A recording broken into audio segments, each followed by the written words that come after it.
আমার মা বাবারে বাড়ি ভাড়াই দিতে আছে, বাড়ি দেখতে গেছিল, আমি দেখতে পারিনি, তাকাইতে পারিনি। আমার মা মাথা ভেঙে গেছে। পশ্চিমবঙ্গে বিধানসভা নির্বাচনে দম দেখিয়েছে হিন্দুরা, কিন্তু বাংলাদেশ আছে বাংলাদেশেই। তোষণের রাজনীতিকে ছুঁড়ে ফেলে দিয়ে রাজ্য জুড়ে ফুটেছে পদ্মফুল।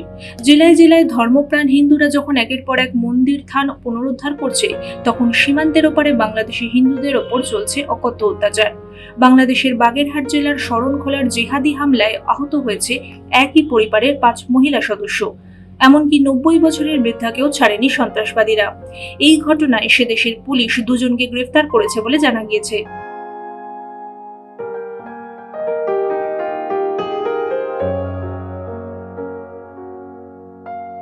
বাংলাদেশের সংবাদ মাধ্যমে প্রকাশিত খবর অনুসারে জমি দখল করতে গত মঙ্গলবার শরণখোলার রবীন্দ্রনাথ ঢালির বাড়িতে হামলা চালায় জেহাদিরা।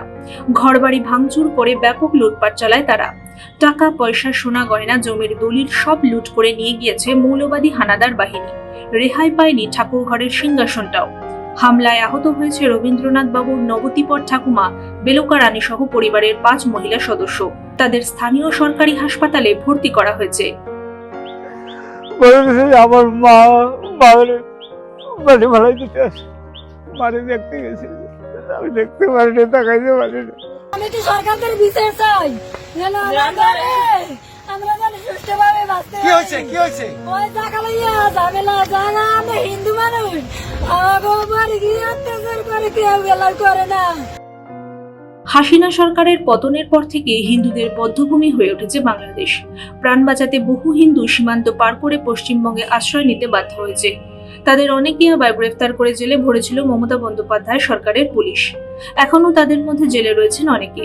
গত জানুয়ারিতে বাংলাদেশে নতুন সরকার গঠিত হলেও হিন্দুদের ওপর অত্যাচারের বিরাম নেই।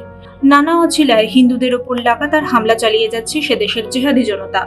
বাংলাদেশের হিন্দুদের ওপর এই লাগাতার নির্যাতন বন্ধ করতে কি ভারত সরকারের তৎপর হওয়া উচিত? কমেন্টে আপনার মতামত জানান, ভিডিওটি লাইক ও শেয়ার করে দিন।